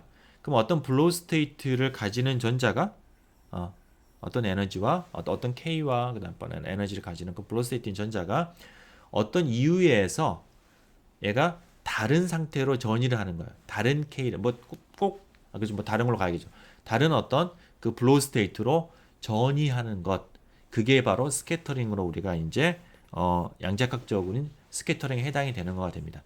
이게 자, 그런 이제 스캐터링의 원인은 여러 가지가 있을 수가 있고요. 그중에서 우리가 가장 중요하다고 볼 수 있는 게 이제 레티스 바이브레이션. 그러니까 이게 원자들이 제자리에 완벽하게 그 자리에 있으면은 그럼 전혀 스캐터링이 없어요. 다시 말하면 우리가 봤던 것처럼 하나의 블로우 스테이트는 계속해서 같은 동일한 블로우 스테이트를 가지게 됩니다. 이게 그런데 거기에서 우리가 이제 어떤 그 바깥에서 임프루트가 있다던가 아니면은 레티스 바이브레이션에 의해서 주기성이 깨졌다던가 그러면 그때 이제 얘가 스캐터링을 해서 뭔가 다른 상태로 가는 거죠. 그죠? 그래서 이제 그 소스가 스캐터링의 소스가 레티스 바이브레이션이 되는 경우에 그걸 우리가 이제 포논 스캐터링이라고 이제 하게 되는데, 그러니까 우리가 앞에서는 어떤 원자들의 진동하고 전자가 이렇게 튕겨서 가는 그런 고전적인 픽처 있잖아요. 고전적인 픽처가 이제 우리가 양자역학적으로 이제 바꿔 생각을 해보면은 어떤 하나의 블로우 스테이트를 가지는 어떤 거가 진행을 하고 있다가 어떤 포논, 그러니까 레티스 바이브레이션을 우리가 양자화한 포논이 되잖아요. 그 포논하고 두 개가 상호작용을 해서 어떤 새로운 상태로 가게 되는 겁니다. 이게. 자, 그래서 그렇게 우리가 이제 포논하고의 어떤 그 우리가 컬리전 하는 그런 걸로 우리가 이제 생각을 하는 거고요. 어떤 의미에서는 되게 뭐랄까 아주 훨씬 더 개념적으로 단순해지는 거예요. 그러니까 입자가 마치 레티스 바이브레이션이 아니라 입자 포논이라는 입자와 전자라는 입자가 두 개가 충돌을 해서 상호작용을 하는 우리가 이제 그런 걸로 이제 생각을 하는 거죠. 그죠? 자, 그래서 거기에는 우리가 이제 크게 두 가지 프로세스가 가능해요. 하나는 포논의 absorption, 포논을 흡수하는 프로세스가 가능하고요. 그다음 포논을 emission하는 내뱉는 그거가 이제 가능합니다. 그러니까 포논이라는 거는 우리가 가상적인 입자이기 때문에 사라지고 생기고 하는 게 얼마든지 자유로워요. 그리고 이게 케미컬 포텐셜이 0이라고 했었잖아요. 자, 그래서 우리가 포논하고의 그 충돌 과정에서는 이제 항상 포논이 흡수가 되거나 아니면 내뱉거나 그런 과정이 우리가 두 가지가 있겠고요. 그래서 첫 번째 경우에는 보면은 어떤 전자가 있어서 K와 크리스탈 모멘텀 K와 그 다음에 에너지를 가지는 그런 일렉트론과 그 다음에 크리스탈 모멘텀 Q를 가지고 에너지는 하버 오메가, 그러니까 우리가 오메가하고 Q, 그 이제 포논의 디스퍼전 관계에서 나오는 그 오메가, 그 하버 오메가를 가지는 포논이 돼서 흡수가 돼가지고 전자가 다른 K와 에너지 K 프라임으로 가는 내가 이제 그런 흡수 프로세스가 이제 가능하겠고요. 가능하겠고, 여기서 이제 에미션, 자, 그렇게 되는데, 자, 그런 과정에서 우리가 두 가지 그 보존의 법칙은 성립합니다. 이거는 고전적인 그 역학하고 똑같은 고전 역학에서도 우리가 운동량 보존과 에너지 보존을 항상 성립을 했었잖아요. 그렇죠? 자, 그랬던 것처럼 여기에서도 마찬가지로 그 운동량 보존이 성립을 하는데 여기서 운동량이라고 하는 거는 크리스탈 모멘텀이에요. 그러니까 크리스탈 운동량이 되는 겁니다. 그래서 실은 여기다가 이제 앞에 뭐가 붙냐면은 그게 이제 하바 K, 이 하바를 붙여놓고 생각을 해보면은요, 우리가 이제 하바 K는 들어가는 전자의 크리스탈 모멘텀, 하바 Q는 들어가는 포논의 크리스탈 모멘텀이고요. 그게 최종적인 일렉트론 하나의 크리스탈 모멘텀과 같아야 된다. 그게 크리스탈 모멘텀 보존의 법칙이 되겠고요. 에너지 보존의 법칙은 내가 이제 최종적인 에너지가 들어가는 전자 에너지와 흡수된 포논의 에너지가 같게 되는, 그죠? 요런 거가 이제 우리가 성립 두 가지 크리스탈 모멘텀과 에너지 보존 성립을 한다는 거고요. 에미션의 경우도 마찬가지예요. 에미션의 경우에도 그 최종적인 그 일렉트론과 포논의 그 모멘텀, 크리스탈 모멘텀 하반을 생략했습니다. 이 동일하기 때문에 하반 양변에 그가 들어가는 전자의 모멘텀하고 똑같아야 되고요. 마찬가지 에너지도 최종적인 에너지가 들어가는 에너지가 같아야 돼요. 그렇죠? 이 두 가지 보존의 법칙은 항상 성립을 해야 됩니다. 이 충돌 과정에 있어서. 그렇죠? 자, 이때 이제 우리가 그 또 하나 이제 하나 조건은 뭐냐면은 이 최종적인 상태 얘가 여기 있던 전자가 이쪽으로 가려고 하면은 중요한 거는 이 최종적인 그 블로우 스테이트 전자가 비워져 있어야 돼요. 거기에 전자가 채워져 있으면은 그러면은 전자가 그쪽으로 못 가는 거죠. 전이를 못 하는 겁니다. 파울리 베타 원리 때문에. 그렇죠? 그래서 이게 우리가 이제 의뢰이 붙는 거는 뭐냐면은 이 최종 상태 전자가 전이하는 최종 상태에서는 반드시 거기는 비워져 있어야 된다라는 거예요. 오케이? 자, 그렇습니다. 자, 그래서 그림으로 놓고 보면 충돌이라는 거가 고전적으로 오히려 복잡했던 것 같은데 이 충돌이라는 거가 개인적으로 굉장히 간단하게 입자들이 뭐 있고 없고 뭐 사람 흡수됐다가 내뱉고 뭐 이런 걸로 생각을 할 수가 있네 라고 생각할 수가 있는데 이거는 개념은 쉬운데 이 과정을 계산하는 게 굉장히 어렵습니다. 특히 이제 이 일렉트론과 포논이 그 스캐터링을 했을 때 이게 얼마만큼 스캐터링이 잘 일어나느냐라는 거. 이제 어떤 확률로 전이가 되느냐. 그러니까 100% 되는 게 아니고요. 어떤 확률이 있어요. 그 확률에 따라서 얘가 이런 동일한 상황에서 전이를 할 수도 있고 안 할 수도 있는데 그 확률을 우리가 이제 계산하는 거가 무지 복잡합니다. 그리고 그거는 이제 이 포논이 어떤 종류의 포논이냐. 이게 어쿠스틱 포논이냐 아니면은 옵티컬 포논이냐에 따라서 다르게 되고요. 뭐 하여튼 뭐 굉장히 복잡합니다. 이게 이제 복잡해서 그거는 우리가 여기서 완전히 싸그리 다 그냥 우리가 다 무시를 하고 다루지가 않고요. 단지 이제 그런 계산이 가능하다라는 거 원칙적으로 계산이 가능하고요. 어떤 주어진 스캐터링 메커니즘에 대해서 얼마나 이런 전이 과정이 잘 일어나느냐라는 게 우리가 계산이 가능해요. 그걸 우리가 이제 스캐터링 레이트라고 얘기할 수가 있겠죠. 그러니까 이 트랜지션 레이트 전이가 전자 입장에서는 전이가 되는 건데 우리가 그 고전적인 입장에서는 이게 스캐터링 충돌 레이트가 되는 거죠. 그죠? 그럼 우리가 스캐터링 레이트를 구했다라는 얘기는 우리가 앞에서 그 누르등 모듈 할 때 생각해 보면은 실은 뭐를 계산한 거냐면은 그 민프리 타임의 역수 이게 1/, 타우를 계산한 거예요. 타우는 뭐냐면은 충돌과 충돌 사이의 그 시간이고요. 그거의 역수가 충돌 스캐터링 레이트가 됐었죠. 그거를 계산할 수 있어요. 원칙적으로 무지 복잡합니다. 자, 그래서 하여튼 그런 계산이 과정 가능한 거고요. 그런 걸 이제 좀 자세히 보고 싶은 시는 이제 뭐 반도체 물리나 이런 데서 한 학기쯤 배우면은 다 이걸 계산할 수 있어요. 네. 자, 그렇습니다. 자, 그래서 이제 그런 게 있다라고 하고서 그러면 이제 우리가 그런 상태에서 우리가 이제 어떻게 그 포논에 의해서 어떻게 이제 우리가 스캐터링이라는지 갖다가 이제 밴드 픽처랑 넣어서 볼 텐데 그 전에 우리가 한 가지 중요하게 고려해야 될 부분이 있습니다. 자, 뭐냐면 이제 에너지하고 모멘텀 보존이 우리가 성립을 하는데요. 그 각각의 영역을 좀 봐보면은 자, 이게 이제 일렉트론의 밴드고요. 오른쪽이 이제 포논의 밴드인데 둘 다 보면은 가질 수 있는 그 K나 Q의 범위는 똑같아요. 똑같은 펄스 블랭존입니다. 그죠? 그렇기 때문에 K나 Q는 같은 스케일을 가지는데 이 에너지는 보면은 전자의 에너지는 일렉트론 볼트 오더잖아요. 반면에 포논 에너지는 우리가 앞에서 여러분 계산했었는데 몇 번? 최대 큰 거 옵티컬 포논 해봐야 0.05 일렉트론 볼트예요. 그죠? 자, 그걸 내가 오른쪽 왼쪽에다가 한번 그거를 그 스케일을 그려보면 이게 0.1도 안 되는 건데 이게 지금 2잖아요. 그러면은 실은 포논의 에너지라는 건 한 요 정도. 이것도 아마 더 클 것 같은데. 이 정도 한 뭐 이 선의 두께 정도 되는 정도밖에 안 되는 거예요. 무슨 얘기냐면은 내가 일렉트론과 포논이 사경작용을 할 때 모멘텀은 내가 많이 변할 수 있어요. 원하는 만큼 화끈하게 변할 수 있습니다. 그러니까 우리가 K가 변하는 거를 이제 보면 왔다 갔다 하는 걸 보면은 유의미하게 왔다 갔다 하는데 에너지는 거의 변화를 못 줘요. 이게. 그래서 에너지는 거의 그냥 전자는 수평이동 비슷한 에너지로밖에 갈 수가 없습니다. 포논이 작기 때문에. 자꾸 이상하다고 생각할 수 있는데 여러분 그건 뭐하고 똑같은 여러분들 그 고전역학에서 한번 그런 얘기 봤을지 모르겠는데 작은 입자 일렉트론에 해당이 되는 거죠. 자, 그거랑 큰 입자 우리가 이제 레티스 같은 게 되겠죠. 그 두 개가 그러니까 크다 작다라기보다도 가볍고 무거운 거. 그러니까 여러분 전자가 그 프로톤이나 뉴트론에 비해서 거의 2000배, 2000분의 1밖에 안 되거든요, 매스가. 그러니까 굉장히 가벼운 입자와 무거운 입자가 두 개가 충돌을 하면 어때요? 충돌을 하면은 이렇게 하면은 이거는 이렇게 가벼운 입자는 반사가 돼가지고 나가는데 무거운 입자는 거의 못 느낍니다. 뭔가 부딪혔네? 라는 생각밖에 안 들어요.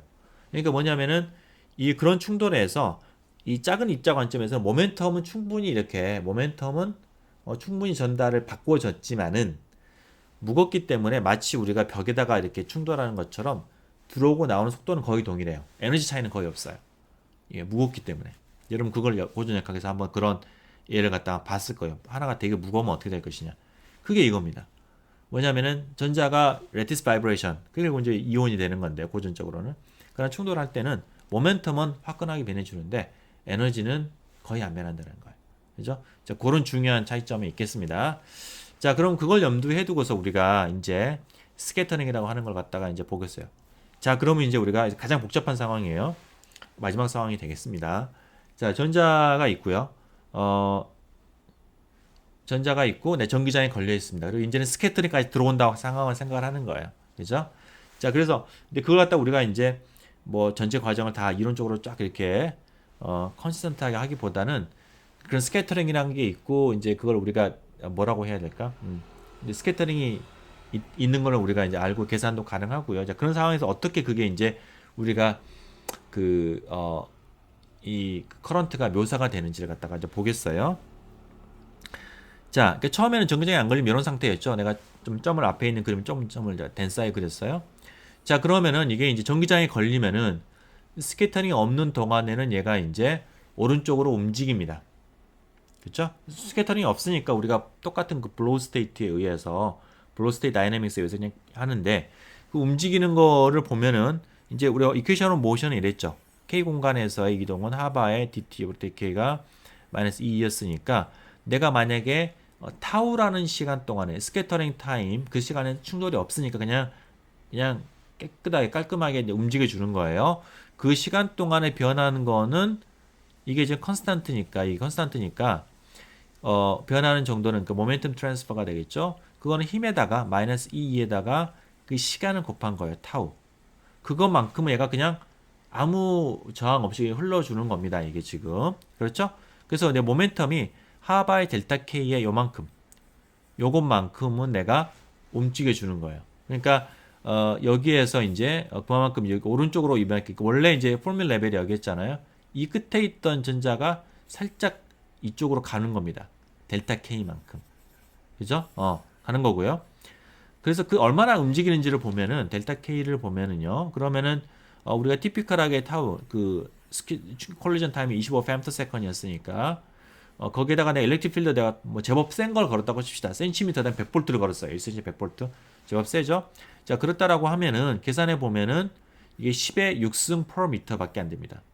여러분, 자, 오늘의 퀴즈는 여러분 요거 계산해 보는 거. 그래서 진짜 이게 이런 오더가 나오는지 여러분들 한번 직접 여기 있는 값들을 넣고서 계산해 보시면 되겠습니다. 이게 오늘의 퀴즈가 되겠어요. 자, 그러면 이게 인버스 미터로는 꽤 큰데 내가 엉스트롱으로 바꿔놓고 보면 10-4승밖에 안 되고요. 우리가 보통 퍼스트 불량 존이 인버스 엉스트롱으로 했을 때 보통 0.4, 5 이 정도까지 범위가 익스텐드가 되거든요. 그럼 그 범위에서 이 움직인 정도는 정말로 타이니한 것만큼 가는 겁니다. 그러니까 지금 엄청나게 과장을 한 건데 실질적으로 보면 이게 움직였어? 라고 할 만큼 정말 조금 옆으로 움직이는 겁니다. 오케이? 자, 그렇게 움직이고요. 그러면 움직이면서 이제 그쯤 되면은 레티스 스캐터링이 들어오는 거예요. 레티스 스캐터링이 들어오게 되고요. 들어와가지고 이쪽으로 이제 이게 스캐터링 들어오는데 전이를 하는데 전이를 할 수 있는 거가 보면은 자, 예를 들어 가지고 여기 있는 전자를 한번 생각해 볼까요? 내가 이게 여기 있는 전자를 한번 생각해 봅시다. 여기 있는 전자는 자, 스캐터링을 하고 싶어요. 스캐터링 하고 싶은데 자, 폰온으로 내가 이제 폰온과 스캐터링 하는데 그러려면 자, 조건이 에너지하고 모멘텀 조건이 만족이 돼야 되는데 모멘텀은 바뀔 수가 있는데 에너지는 거의 못 바뀌어요. 근데 얘가 지금 에너지를 바꾸려고 에너지 거의 못 바뀌는 조건으로 따져보면 얘는 거의 이 근처에서 왔다 갔다 해야 되는데 그러면 갈 수 있는 게 이 근처밖에 없는데 여기는 일렉트론 대다 채워져 있죠. 채워져 있기 때문에 여기 있던 전자가 이 근처로 가는 거는 금지가 되어 있어요. 파울리 베타울리에 의해서. 이게 그렇죠? 여기가 비워져 있어야지 그쪽으로 전자가 갈 수 있는 빈자리로 가는 거지. 이미 임자가 있으면은 그쪽으로는 내가 파고 못 들어가는 거죠. 그렇죠? 자, 그래서 거기 있는 전자는 스캐터링 못 하는 거고, 그렇게 따져보면 유일하게 스캐터링을 할 수 있는 전자는 이 페르미 레벨 근처에, 이 페르미 서피스 근처에 약 플러스 마이너스 델타 K 사이에 있는 이 구간에 있는 전자, 이 전자만이 내가 왼쪽으로 스캐터링을 할 수 있어요. 그러니까 에너지는 거의 같은데 이제 모멘텀은 이제 얼마든지 바뀔 수 있으니까 이렇게 해가지고 이쪽으로 전이할 수가 있는 겁니다. 그렇죠? 예. 그래서 그렇게 돼서 이제 얘가 이렇게 돼서 이쪽으로 가고요. 그러니까 이게 계속해서 그런 일이 일어나는 거예요. 그러니까 그러면 이제 그 다음 순간 조금 갔다가 또 스캐터링이 일어나니까 스캐터링이 일어나면서 오른쪽으로 계속 움직이니까 바깥에서 보면은 요 분포가 바깥에서 보면은 여기 있는 이 분포가 계속해서 그냥 동일하게 보이는 거예요. 이게 동일하게 보이지만은 실은 그 안에서 보면은 계속해서 그 안에 있는 전자들은 오른쪽으로 움직이고 다시 튕겨 나갔다가 이렇게 이게 왔다 갔다 하는 그 과정이 지금 반복이 되면서 분포상으로는 이 분포가 그대로 바깥의 스테디 스테이트로 유지가 되는 겁니다. 이게 그러니까 그게 지금 이제 실은 지금 그걸 우리가 이제 뭐라고 해야 돼? 지금 약간 정합적으로 그냥 약간 얘기했네. 뭐 하여튼 그렇게 되는 거예요. 하여튼 이게 앞뒤를 이제 맞춰 보면은 그죠? 자, 그래서 전기장이 걸리고 스캐터링이 있으면은 어떻게 된다? 스캐터링 타임만큼 분포가 오른쪽으로 그거에 만큼 주어지는 어떤 델타 K에 의해서 분포가 전기장의 반대 방향으로 시프트 한다라는 거예요. 그게. 그죠? 그렇게 되고요. 그럼 이제 에너지가 이렇게 올라갔다가 이쪽으로 떨어지면서 에너지를 갖다가 이제 레티스에다가 주게 되고, 물론 얻기도 하고 주게 되는데 그 주는 거가 더 확률이 더 많아가지고 결과적으로는 잃게 돼요. 이게. 그러니까 이제 스테디 스테이트가 유지가 되는 거죠. 이 상태 그대로. 그죠? 지금 뭐 떠가지고 이쪽 위로 가거나 이러지 않고요. 계속해서 이렇게 에너지를 잃으면서 아래로 이렇게 가는 거니까 이 과정은 에너지를 레티스에다 계속 주게 되는 과정인 거고요. 그게 바로 뭐냐면 줄 히팅이라는 거예요. 이게 줄 히팅. 우리 열을 갖다가 이제 레티스에다 줘서 열이 나게 되는 것이죠. 그죠? 거고요. 여기서 우리가 이제 사실 가장 중요한 거는 뭐냐면은 결국은 컨덕션은 뭐냐면 이게 지금 이런 상태에서 우리가 컨덕션이 되는 거는 지금 이쪽과 이쪽이 지금 대칭적으로 이 부분은 다 상쇄가 되기 때문에 이 부분은 전류에 기여를 하지 않고 전류에 기여를 주는 거는 이 부분만이 전류에 기여를 준다라는 거예요. 그래서 페르미 레벨 근처에 있는 전자만이 네트 컨덕션에 기여를 한다라는 것. 그게 이제 우리가 앞에서 여러 번 강조를 했던 이제 그런 상황이 되겠습니다. 오케이? 자, 그래서 1D의 과정에서 여러분들이 이제 그걸 갖다가 좀 이제 봤었고요. 그러면 이제 2D 혹은 그 이은 3D에서는 어떻게 될 것이냐? 예를 들어서 2D 같으면은 우리가 이제 일렉트론 라이카다라고 하면 여기 있는 거가 이제 페르미 서피스가 있고요. 안이 이제 이렇게 채워지게 있게 되죠. 이 전기장이 걸리게 되면은 이게 그 타우, 그 스캐터링 타임에 비례해서 살짝 옆으로 쉬프트한 상태가 이제 스테디 스테이트 유지가 되는데 그게 이제 이렇게 페르미 서피스가 살짝 옆으로 움직이는. 그러니까 모든 전자가 다 오른쪽 움직이는 거니까 살짝 옆으로 움직이는 거기에 그대로 유지가 되어 있는 거예요. 그리고 이게 이제 어드밴스된 정도, 델타 K만큼 간 정도는 앞에서 했던 이거랑 동일한 그런 양이 되겠습니다. 그죠? 그러니까 이 페르미 서피스 거의 근처에 있는 이게 보면은 이제 여기서도 마찬가지로 내가 이제 보면은 이쪽하고 이렇게 보면 초승달처럼 되어 있는 여기 있잖아요. 그죠? 이 부분은 상쇄가 돼 가지고 이쪽으로 그러니까 전자가 왼쪽으로 움직이는 전자와 오른쪽 움직이는 전자가 상쇄가 돼서 이 부분은 기여를 못 하는 거고요. 기여를 할 수 있는 부분은 여기 있는 이 부분 초승달 같은 이 부분 이 K와 그러니까 플러스 마이너스 K 이 사이에 있는 이 부분에 있는 전자만이 네트 커런트에 이제 기여를 하게 되는 겁니다. 오케이? 3차원 같으면 이제 9가 되는 거겠죠, 그게. 자, 그러면 내가 이제 그거를 컴바인을 해가지고 컨덕티비티를 계산해 볼 수 있어요. 그런 상태에서 이게 자, 이게 뭐냐면은 지금 여기가 전기장 방향을 바꿔서 여러분 미안한데요. 오른쪽으로 전기장이 걸려 있다라고 칩시다. 그러면은 여기 있던 이 스테디 스테이트 분포가 여기 있던 분포가 이제 왼쪽으로 시프트가 되는 거겠죠. 아까 오른쪽 시프트했는데 왼쪽으로 시프트가 되는 거고요. 그러면은 여기서 시프트 되는 정도는 델타 K 하박 델타 K가 2 타우에 의해서 이제 델타 K 양이 주어지게 되고요. 이때 이제 컨덕션에 기여하는 구간이 컨덕션에 기여하는 전자가 이 부분이라고 그랬잖아요. 그럼 이 부분에 있는 이 전자들이 차지하는 에너지 영역을 한번 계산해 보면은 그걸 계산하려고 하면은 이게 이제 우리가 자유전자 여기서 이제 드루드 모델에 에서 이제 하는 어떤 프릴렉톤 라이크한 그런 상황을 지금 가정을 하겠습니다. 그러면 여기 있던 밴드가 이게 지금 E는 EN분의 하바 제곱 K 제곱으로 잘 근사가 되겠고요. 이 걸쳐진 영역까지. 그러면은 내가 이제 그 미분 값을 취해 보게 되면은 델타 E가 n분의 하바 제곱 K의 이 델타 K가 되는 거고, 그죠? 여기다 E가 앞으로 나오고 K에다가 다음번 내가 이제 그 여기 있던 지금 여기 델타 K 구간이 자꾸 미안합니다. 여기에서 여기 사이의 구간이 지금 E 델타 K잖아요. 그죠? 그러니까 E 델타 K에 의해서 주어진 델타 E를 구하는 거가 지금 요 과정이 되겠어요. 그렇죠? 그러니까 미분을 취하고 잠깐만. K의 델타 E가 되겠고요. 잠깐만 좀 체크를 하겠습니다. 이제 알았습니다. 아니 여기 여러분 준비를 게을리한 게 아닙니다. 이거 실은 이제 지난주 일요일날 강의를 했다가 엔진 나가지고 또 막 대여섯 시간째 지금 강의 녹화를 하고 있는데 이게 좀 어려운 개념이다 보니까 많이 헷갈리네. 예. 자, 이렇게 미분을 취해서 2가 앞으로 나오면서 m이 상쇄가 됐고요. 그죠? 그러니까 이렇게 써 봅시다.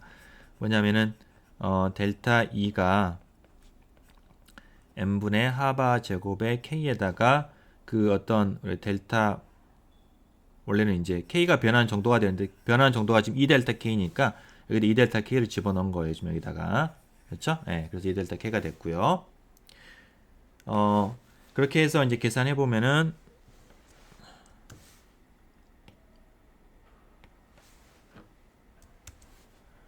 예, 요렇게 되겠고 여기에서 이제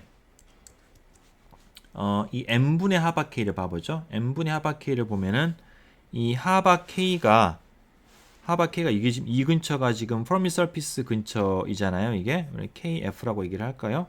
자, 프로미 서피스 근처가 되겠고요. 이게 지금 자유전자 모델에서는 이게 지금 하바 K가 바로 그 모멘텀이 되는 거죠. 여기 근처에서의 모멘텀이 되는 거고요. 그 모멘텀을 일렉트론 매스로 나눴으니까 그게 바로 Fermi Velocity가 되는 거예요. 모멘텀을 무게로 나눴으니까. 그러니까 이거 지금 자유전자 모델로 여러분 아주 분사를 하는 겁니다.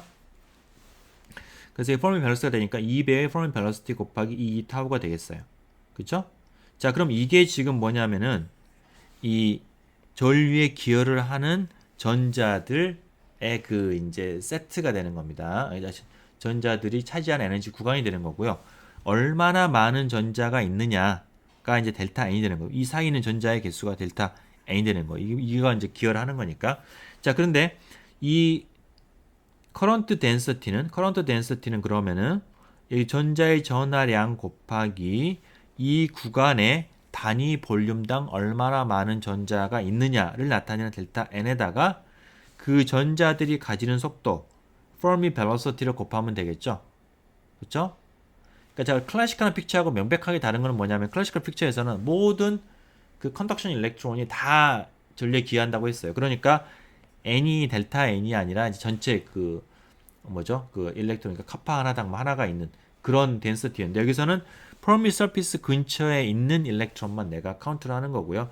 그건 스케이터링 타임에 의해서 주어지는 그 두꺼워진 그것만큼만 지금 카운트를 하고 있는 겁니다. 그래서 델타 N을 구하는 거는 내가 이제 저기 뭐죠? 저기 뭐냐? 그 여기 델타 N이 지금 맞죠?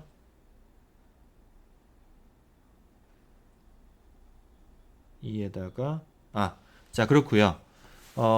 그 다음에 여기에서 자꾸 헷갈리지? 잠깐만, 이게 델타 E가 되겠고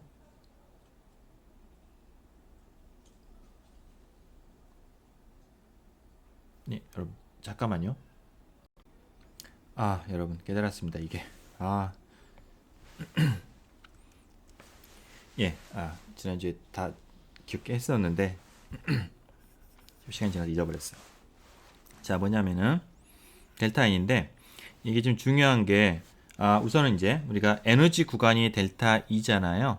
그럼 내가 density of state에다가 자, 이 dense of state는 우리가 앞에서 실현 계산했던 그 dense of 약간 다른 게 여기는 스핀까지 포함을 해서 그러니까 앞에 있던 걸 우리가 지금 2배를 해야 되는 겁니다. 그래서 스핀 디제너러시를 포함을 한 density of state에다가 이 델타 E를 곱하면은 그러면은 그게 이제 뭐가 나오냐면은 이 에너지 여기에서 여기 사이에 들어가 있는 이 상태의 개수니까 이거랑 이게 두 개 나오잖아요. 그죠? 근데 우리가 지금 포멀 서피스에 기하는 거는 왼쪽만 기한단 말이에요. 컨덕션에 기하는 건 왼쪽만 기하고 있단 말이에요.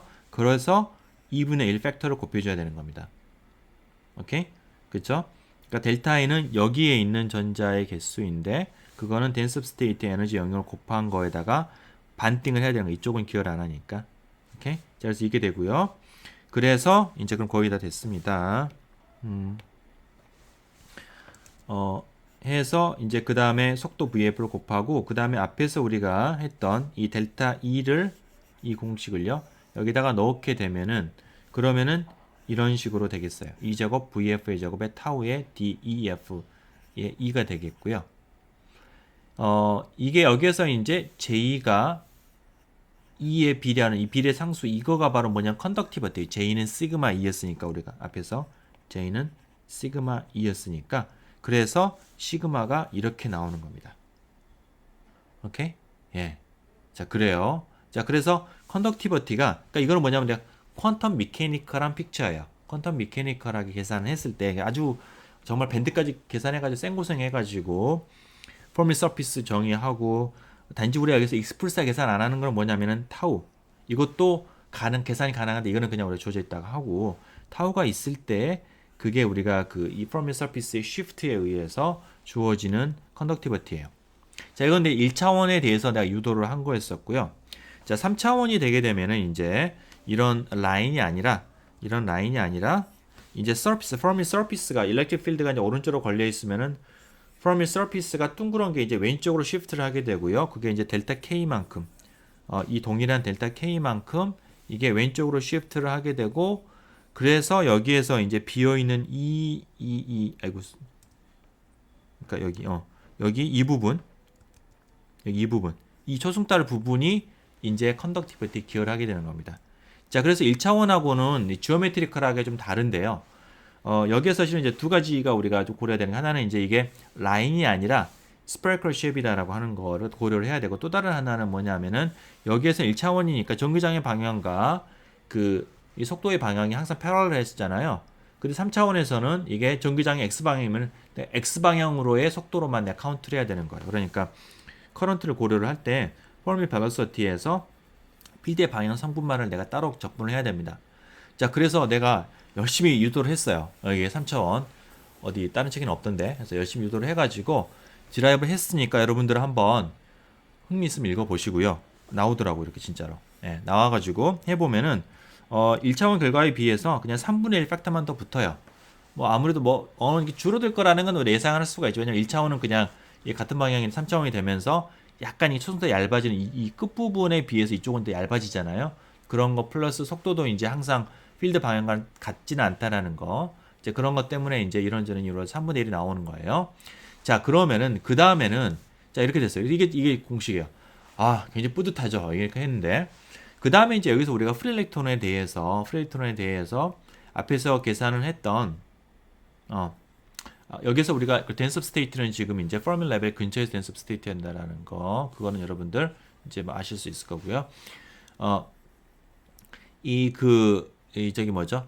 그러니까 우리가 앞에서 자유전자 모델에 대해서 우리가 계산했던 그 덴스 오브 스테이트 하고 그다음에 포멀 벨로시티를 넣고서 계산을 해볼 수 있어요. 자유전자니까 이제 이런 것들 다 이제 density n의 함수로 주어지잖아요. 포멀 레벨도 density로 주어지게 되고요. 이거 다 density로 주어지는데 넣어가지고 보면은 어떤 공식이 나오냐면은 이런 공식이 나와요. n분의 n이 제곱 타우. 이거 어디서 많이 봤네? 예, 봤습니다, 여러분. 맨 앞에서 이 드루드 모델에서 그죠? 드루드 모델에서 어디에서 나왔죠? 여기 시그마는 N이 제곱의 타우. 이거예요. 굉장히 충격적이죠, 이게. 아이고. 우리는 정말 생고생 해가지고 밴드 넣어가지고 계산했는데 두루두가 그냥 계산한 것과 동일하게 되고 나왔다라는 건 충격적이면서도 참 놀라워요. 근데 이게 되게 우연하다라는 거, 그거 더 놀라운 건데요. 그러니까 두루두 모델하고는 차이점, 두루두 모델은 거기는 n개의 전자가 모두가 다 컨덕션에 기여를 한다라는 게 드리프트 벨로시티라는 게 있었고 그게 기여를 한다라는 거였었는데 여기서는 실은 정확한 픽처는 뭐냐면은 포뮬 랩의 근처에 있는 일렉트론들이 기여를 하고요. 그 다음에 그것들은 움직이는 속도는 포뮬 벨로시티예요. 그러니까 이 전자들은 여기서 뭐 시그마는 뭐였었냐면 여기 할 때는 모든 전자가 다 기여를 하는데 드리프트 속도라는 걸로 움직인다. 그러니까 개수는 많은데 느리게 움직이는 거였다면은 정확한 거는 개수는 훨씬 적은데 속도가 무지무지 빠른 거예요. 포멀 밸런스 때 엄청나게 빠른 거죠. 그런데 두 개가 해가지고 보면은 에러 캔슬레이션 때문에 이게 맞는 답이 나왔다는 거예요. 이게 참 땅을 치고 통곡할 이 수준인데 뭐 하여튼 그렇습니다. 뭐 여러 가지 책을 찾아보면은 이게 뭐 우연이다라고 인지를 하는데 참 우연치고는 너무나 두루두가 운이 좋았다라는 그런 생각이 좀 듭니다. 네. 자, 그래서 그것을 우리가 이제 이제 이 컨덕티비티라고 하는 거를 우리가 양자격적인 그런 관점에서 우리가 한번 고려를 해봤고요. 여러분 요 과정은 이렇게 되는 거는 여러분들 숙제로 여러분들이 이제 풀게 될 겁니다. 네, 그럼 이상으로 이번 시간 강의를 마치도록 하겠습니다.